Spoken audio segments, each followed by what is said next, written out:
Alors, bonjour à tous, de retour. Dans cette vidéo, je te montre comment aligner, comment appliquer les dispositions, mettre en pratique les flexbox pour aligner soit à gauche, soit tout à droite, soit tout au milieu, tout en bas, tout en haut, par rapport aux axes, mais quand l'axe principal est dirigé de haut vers le bas. Alors, si tu veux aller plus loin, je te propose de mettre en pratique tout ce que tu as appris dans cette playlist en suivant cette formation. Cette formation te permettra de créer une application de commande de taxi comme Uber avec React Native.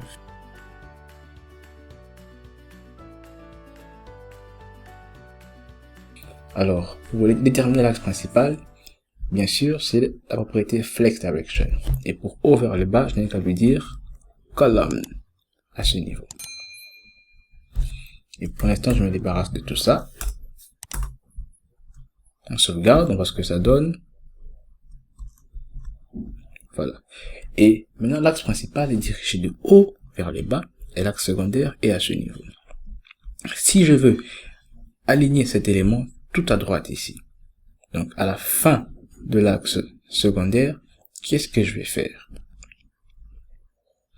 Comme tu le comprends, c'est l'axe secondaire qui est en jeu et la propriété qui est chargée de aligner par rapport à l'axe secondaire, c'est Align Items.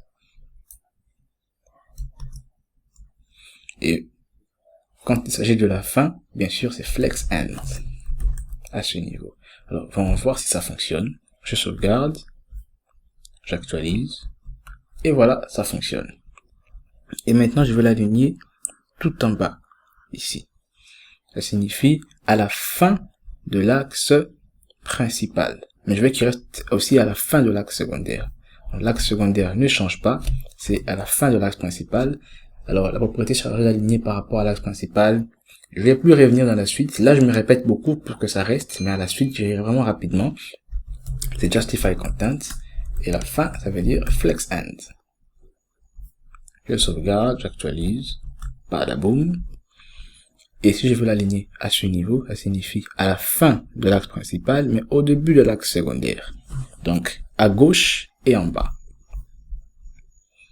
Donc, ça signifie que l'axe principal ne bouge pas, c'est l'axe secondaire qui va bouger. Je veux que ce soit à gauche, alors je mets Flex Start. Je sauvegarde, j'actualise, et ça fonctionne. Et si je fais centrer, c'est la même logique. Alors, pour centrer tout au milieu du flex container de l'axe du parent, alors peu importe l'axe principal, tu n'as qu'à mettre center partout.